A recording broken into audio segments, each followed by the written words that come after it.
আলহামদুলিল্লাহ, আল্লাহ পাক রব্বুল আলামিনের দরবারে অসংখ্য অগণিত শুকরিয়া যে মহান রব্বুল আলামিন আমাদেরকে সপ্তাহের শ্রেষ্ঠতম দিন ইয়াউমুল জুমআতে যে আল্লাহ রব্বুল আলামিন আমাদেরকে তার লক্ষ কোটি কোটি বান্দাদের থেকে বাছাই করে যে আল্লাহ তাআলা আমাদেরকে সকল প্রকার গুনাহের পরিবেশ থেকে দূরে রেখে, সকল প্রকার ফিতনাহের পরিবেশ থেকে দূরে রেখে সুস্থ শরীরে হেঁটে হেঁটে তার কুদরতি কদমে দুটি সেজদা দেওয়ার উদ্দেশ্যে মসজিদে সবার আগে আগে আসার তৌফিক দিয়েছেন। সকলে দিল উজাড় করে সেই মহান মালিকের দরবারে শুকরিয়া আদায় করি। সকলে বলি আলহামদুলিল্লাহ। লক্ষ কোটি দুরুদ সালাম সরওয়ারে কায়নাত দো জাহানের বাদশাহ নবিকুল শিরোমণি হযরত মুহাম্মদুর রাসূলুল্লাহ, সকলে পড়ি সাল্লাল্লাহু আলাইহি ওয়াসাল্লামের উপর। সম্মানিত হাজিরিন, আমাদের অনেকের মনে প্রশ্ন জাগে যে এক একজন আলেম এক এক রকম আলোচনা করে, এক একজন আলেম এক এক রকম কথা বলে, আমরা সাধারণ মানুষ আমরা কোনটা মানব? আমরা দেখি সমাজের মধ্যে আমরা যত উলামায়ে কেরামদের দেখি তারা এক একজন এক এক রকমের কথা বলে, এক একজন এক এক রকমের আলোচনা করে। আমরা সাধারণ মানুষ দ্বিধায় পড়ে যাই যে আমরা আসলে কার আলোচনা শুনব। দ্বিধায় পড়ে যেতে হবে, এটা স্বাভাবিক বিষয়। তবে এই অজুহাত দিয়ে উলামায়ে কেরামের কাছে যাওয়া বাদ দেওয়া যাবে না। উলামায়ে কেরামের কাছ থেকে দিন শেখা এটা বাদ দেওয়া যাবে না। দিন শিখতে হবে আলেমদের কাছ থেকে। আমরা কাদের কাছ থেকে দিন শিখব এ বিষয়টা ইসলামের মধ্যে সুস্পষ্টভাবে বলে দেওয়া আছে। কাদের কাছ থেকে দিন শিক্ষা করা যাবে? ইবনে সিরিন রহমতুল্লাহি আলাইহি বলেন, ইন্না হাযাল ইলমা দীনুন ফানজুরু আম্মান তা'খুযুনা দীনাকুম। দ্বীনি ইলম শিক্ষা করার আগে তোমরা সেটা কার কাছ থেকে শিখতেছো তাকে আগে যাচাই বাছাই করে নাও। এই হাদিসে বলা আছে দ্বীনি ইলম শিক্ষা করার আগে এই ইলমটা তোমরা কার কাছ থেকে শিখতেছো তাকে আগে যাচাই বাছাই করে নাও। দ্বীনি ইলম শিক্ষা করা কিন্তু শুধু মাদ্রাসায় হয় না। এই যে আমরা আজকে মসজিদে যারা উপস্থিত হয়েছি, মসজিদে আপনারা যারা দ্বীনের আলোচনা শুনতেছেন, এটাও দ্বীনি ইলম শিক্ষা করার একটা মাধ্যম, ঠিক কিনা? ওয়াজ মাহফিল এটাও দ্বীনি ইলম শিক্ষা করার একটা মাধ্যম। তালিম তারবিয়াত এটাও একটি দ্বীনি ইলম শিক্ষা করার মাধ্যম। কারোর বই পড়া এটাও একটি দ্বীনি ইলম শিক্ষা করার মাধ্যম। কারোর আলোচনা মোবাইলে শোনা এটাও দ্বীনি ইলম অর্জন করার একটা মাধ্যম। তো হাদিসে বলা আছে তুমি যখন কারোর কাছ থেকে দ্বীনি ইলম শিক্ষা করবা তখন আগে তাকে যাচাই বাছাই করো সে কেমন। এর পরবর্তীতে তিনি বলতেছেন যে দ্বীনি ইলম শিক্ষা করার প্রথমত কয়েকটা বিশেষ উল্লেখযোগ্য দিক আছে, যেই দিকগুলো খেয়াল রাখতে হবে। তার মধ্যে প্রথমত হচ্ছে আমরা যাদের কাছ থেকে দ্বীনি ইলম শিক্ষা করব, যাদের আলোচনা শুনে আমরা আমাদের আমলের মধ্যে পরিবর্তন আনব, যাদের আলোচনা শুনে আমরা আমাদের আমলটাকে আরও সমৃদ্ধ করব, আমরা আমাদের ইসলামী জীবনটাকে সাজাবো, যার কাছ থেকে আলোচনা শুনবো, যার কাছ থেকে শিক্ষা নেব, আগে দেখতে হবে সে আলেম কিনা। সে কি কিনা বলেন? আলেম কিনা দেখতে হবে। আপনার সামনে একজন দুটো কথা বলতেছে,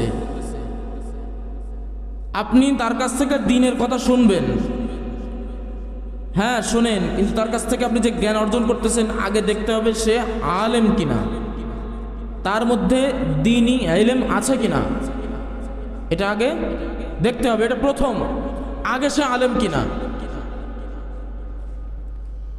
দ্বিতীয়ত দেখতে হবে ওই ব্যক্তি তার ইলম অনুযায়ী আমল করে কিনা, ইলম অনুযায়ী আমল করে কিনা। কথা বলবেন। একজন আপনার কাছে আলোচনা করতেছে তালিমে বসে যে আল্লাহ পাক রব্বুল আলামিন কোরআনে সুদ হারাম করে দিয়েছেন, কিন্তু ওই ব্যক্তি সুদ নিয়ে আলোচনা করতেছে কিন্তু সে সুদখোর, তাইলে কি তার আলোচনা শোনা যাবে? ওখান থেকে দৌড় মারবেন, ওখান থেকে বাড়ি যেতে যদি ঘুমান তাও আরও ফায়দা বেশি।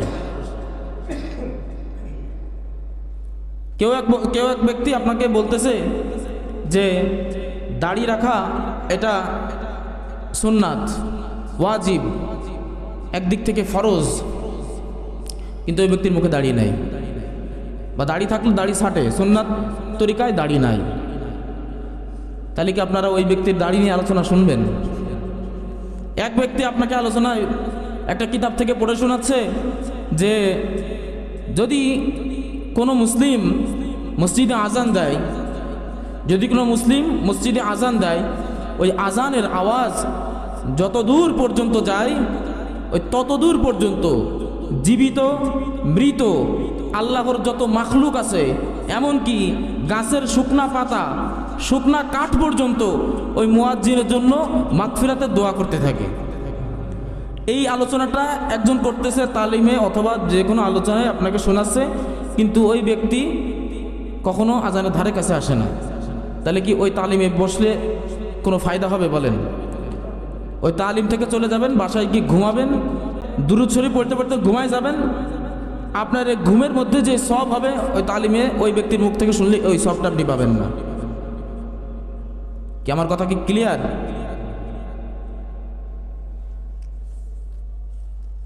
আমি যে আলোচনাগুলো করব আমার প্রত্যেকটা আলোচনার পেছনে দলিল আছে। যদি কারোর দলিলের প্রয়োজন হয় আমার কাছে আসবেন, আমি দলিল দিয়ে দেব। পিছনে পিছনে সমালোচনা চলবে না, গীবত করা চলবে না।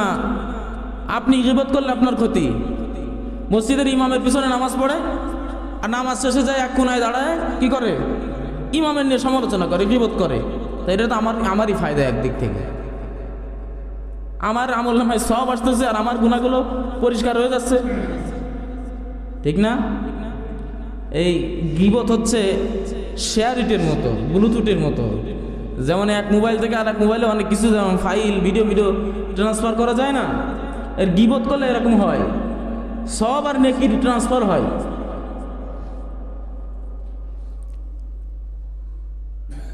এই জন্য গীবত, এটা নবীজি সাল্লাল্লাহু আলাইহি ওয়াসাল্লাম বলছেন, আল গীবাতু আশাদ্দু মিনাজ জিনা, যে গীবত এমন একটা অপরাধ যেটা জিনার থেকেও মারাত্মক অপরাধ। আমরা সমাজে জিনাকে কত ধিক্কারের নজরে দেখি, ঠিক কিনা? জিনাকারীকে আমরা ঘৃণা করি কিনা? আপনারা কথা বলেন না, জিনাকারীকে ঘৃণা করেন না? যদি সমাজের মধ্যে একজনের চরিত্র ফাঁস হয়ে যায় যে এ জিনাখোর, এর ঘরে বউ থাকার পরেও এ জিনা করে, বা বউ নেই তারপরেও জিনা করে, তাইলে ওই ব্যক্তি সম্পর্কে আমাদের মনের মধ্যে আর কোনো সম্মান থাকবে বলেন? দেখেন গীবত, নবীজি বলতেছে গীবত হচ্ছে জিনার থেকেও বড় গুনাহ। একজন গীবতকারীকে আমরা সম্মান দেই, কিন্তু একটা জিনাকারীকে আমরা অপদস্থ করি। কিন্তু উচিত ছিল জিনাকারীকে আমরা যত বেশি অপদস্থ করি তার থেকে বেশি গীবতকারীকে অপদস্থ করি। তাইলে ইলম অর্জন করতে হবে এমন একজনের কাছ থেকে যে ইলম অনুযায়ী আমল করে। আমি এখানে হুজুর, আমি আপনাদেরকে যে আলোচনা শোনাই, এই আলোচনাগুলো বা এই ইলমের মধ্যে যদি আমার আমল আপনারা না দেখেন, তাইলে কিন্তু আমার আলোচনা আমার মুসল্লিরা দাম দেবে না, ঠিক কি না? কোনো দাম দেবে না। কারণ বলবে হুজুর এত আলোচনা করে, এত ওয়াজ করে, হুজুরের নিজের মধ্যে এই আমলটি নাই। তাহলে ইলম অর্জন করতে হবে, আগে দেখতে হবে যে তার মধ্যে ইলম অনুযায়ী সে ব্যক্তি আমল করে কিনা। এরপরে তৃতীয়ত দেখতে হবে আমরা যার থেকে এলেম অর্জন করব, যে ব্যক্তি থেকে আমরা এলেম অর্জন করব, তার চিন্তাধারা কেমন, সে কি ভ্রান্ত আকিদার নাকি আহলুস সুন্নাত ওয়াল জামায়াতের আকিদার অনুসারী, তার আকিদা সহি নাকি তার আকিদা গলত। যদি তার আকিদার মধ্যে গলতি থাকে তাহলে ওই ব্যক্তির আলোচনা শোনা যাবে না, ওই ব্যক্তি থেকে এলেম নেওয়া যাবে না, ওই ব্যক্তির তালিমে বসা যাবে না। এখন বলতে পারেন হুজুর আকিদা আকিদা করে আপনারা তো গাফেল করে দিলেন মুসলিম উম্মারে। আপনার যদি আকিদা ঠিক না থাকে তাহলে তো আপনি সঠিকভাবে মুসলিম হইতে পারলেন না। একজন মুসলিমের যদি আকিদা ঠিক না থাকে তাহলে সে কি সঠিকভাবে মুসলিম হতে পারলো না। একজন আকিদা অস্বীকারীকে, আকিদাতে সমস্যা যে সকল ব্যক্তিদেরকে, এদেরকে আপনারা যদি ইসলামী শরিয়া মোতাবেক কোনো প্রশ্ন করেন, দেখবেন এটা বিভিন্ন মারপ্যাচ দিয়ে এটাকে সহি করার চেষ্টা করবে বা এটাকে দুর্বল বানিয়ে ফেলবে। যেমন যদি একজনকে আপনি একজনের তালিমে বসছেন, সে আপনাকে দাড়ি সম্পর্কে বলতেছে, এই যে দাড়িটাকে যদি বলা হয়, এই দাড়িটা কিন্তু এমন একটি অপরাধ, দাড়ি কাটা এই অপরাধটি এমন একটি অপরাধ যেটা 24 ঘন্টা চালু থাকে গুনাহ, 24টা ঘন্টা। কেউ যখন চুরি করে, সে যখন চুরি করে তার গুনাহ হয়। একজন যদি জিনা করে, সে যখন জিনা করে তার তখন গুনাহ হয়।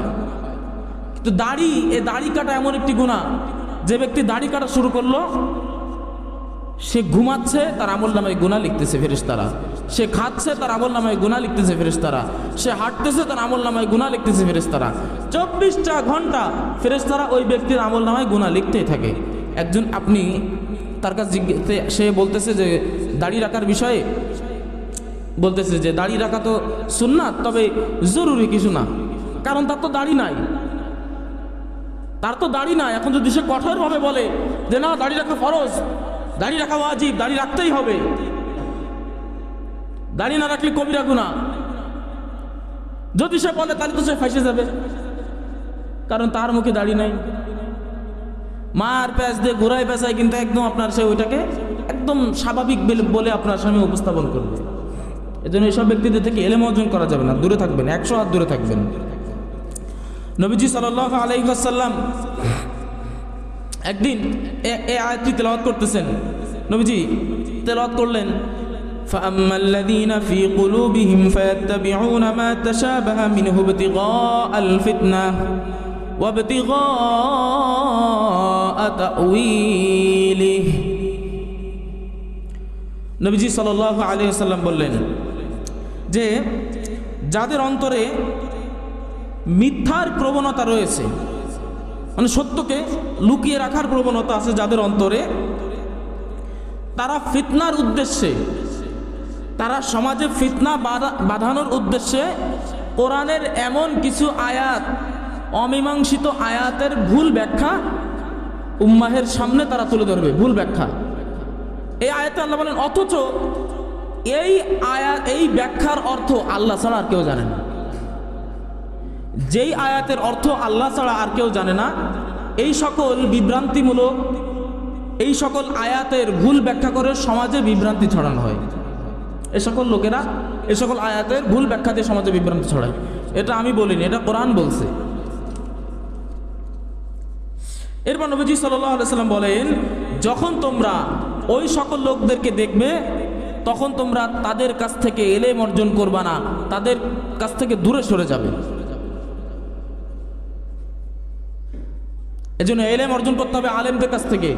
3টা বিষয় বলছিলাম।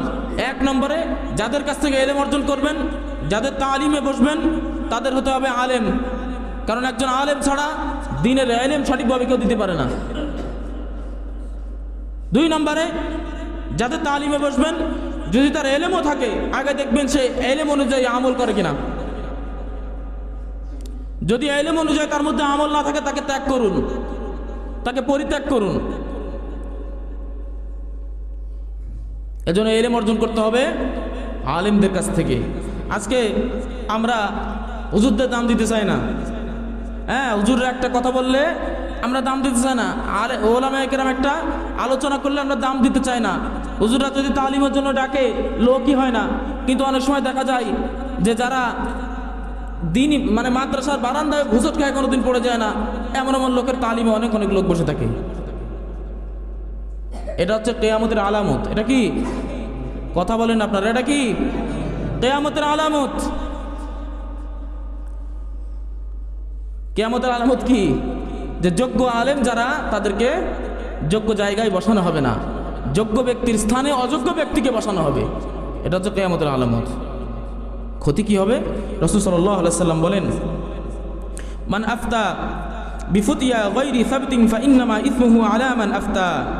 যে ব্যক্তি অযোগ্য লোকের কাছে শরীয়তের কোনো হুকুম আহকাম জানতে চাইবে, যে ব্যক্তি অযোগ্য মানে আলেম না এমন ব্যক্তির কাছে শরীয়তের মাসালা জানতে চাইবে, যে ভাই আমার এটার মাসালা কি বলেন তো, আমার মাথায় ঢোকে না, এটা কি হবে ওইটা কি হবে ভাই একটু বলেন তো। আপনি তো অনেক চটি বইটই পড়েন, আপনার তো ইন্টারনেট থেকে অনেক জ্ঞান আপনি অর্জন করছেন, আমার এই মাসালাটা একটু সমাধান করে দেন তো। নবীজি বলেন, যারা অযোগ্য ব্যক্তির কাছ থেকে শরীয়তের হুকুম আহকাম মেনে আমল করে, ওই যে অযোগ্য ব্যক্তি যে তাকে মাসালা বলল, ওই ব্যক্তির যে গুনাহ হবে, যে মাসালা জানতে চাইলো, ওই ব্যক্তির আমল নামা একই গুনাহ হবে। এজন্য খুব সাবধান। আজকাল তো দেখা যায় অনেক মানুষ, জেনারেল শিক্ষিত মানুষ কোরআনের তাফসির করে। আস্তাগফিরুল্লাহ। জেনারেল শিক্ষিত মানুষ কোরআনের তাফসির করে। কোরআনের তাফসির কি চারটাখানি কথা?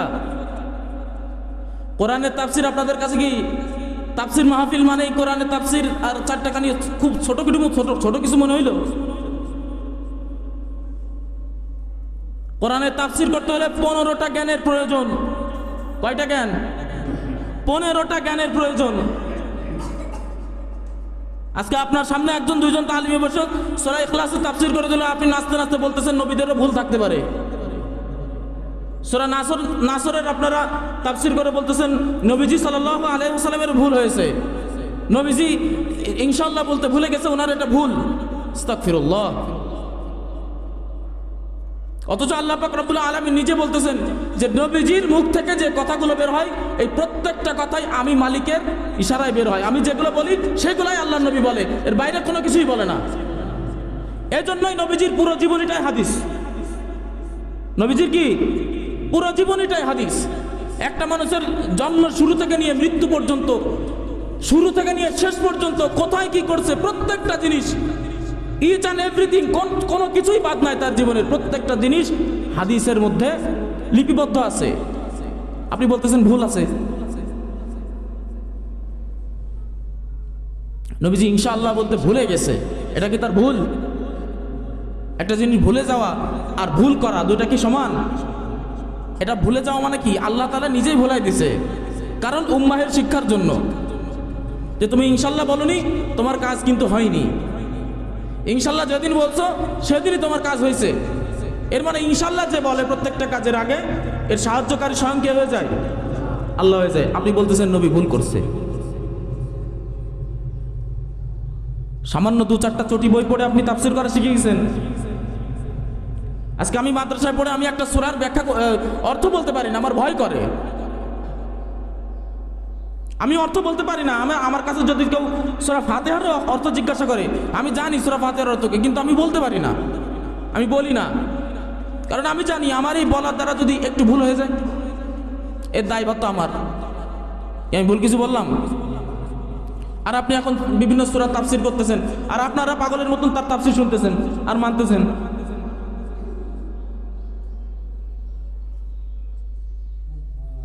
একটা অর্থ, একটা শব্দ, একটা কোরআনের একটা শব্দের তাফসীর করতে 15টা জ্ঞানের প্রয়োজন হয়। কয়টা জ্ঞান?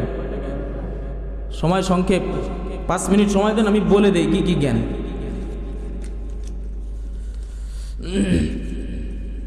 শুধু পয়েন্টগুলো বলি, বিস্তারিত ব্যাখ্যা অনেক।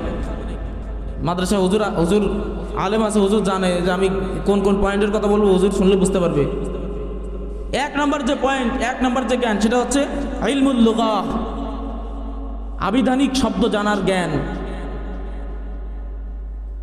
একটা শব্দের অর্থ, এই অর্থটাই অনেকভাবে বোঝা যায়, অনেক অর্থে বোঝা যায়। আবিধানিক শব্দ অনেক শব্দে বোঝা যায়, যারা ডিকশনারি মানে আরবি কথায় মানে ইংরেজিতে যদি বলি আমরা ইংলিশ ডিকশনারি পড়ি না, যে একটা শব্দের অনেকগুলো কিন্তু একই শব্দ অনেক রকম আছে কিন্তু অর্থ এক। ইলমুল লুগা, এটা আরবিতে বলে ইলমুল লুগা, 1 নম্বর জ্ঞান। 2 নম্বরে ইলমুন নাহু। আহা ভাই, আপনি ছোটি বই পড়ে আপনি তাফসীর করতে আসছেন। 2 নম্বরে ইলমুস সরফ। 3 নম্বরে ইলমুল ইশতিকাক। এরপর 4 নম্বরে ইলমুল মাআনি। 5 নম্বরে ইলমুল বায়ান। 6 নম্বরে ইলমুল বাদি। এরপরে 6 নম্বরে ইলমুল বায়ান, 7 নম্বরে ইলমুল বাদি, আর 8 নম্বর হচ্ছে ইলমুল কিরাআত। আমি ব্যাখ্যা নিয়ে আসছিলাম অনেক, কিন্তু সময় সংক্ষেপে বলতে পারতেছি না, ব্যাখ্যা করলে আপনাদের আরো মাথায় ঢুকতো। এরপরে 9 নম্বরে ইলমুল আকীদা। 10 নম্বরে উসুলে ফিকহ। এরপরে 11 নম্বর শানে নুজুল। 12 নম্বর নাসিখ ও মানসুখের পার্থক্য, এগুলো জানার দরকার আছে না? আল্লাহ। এরপরে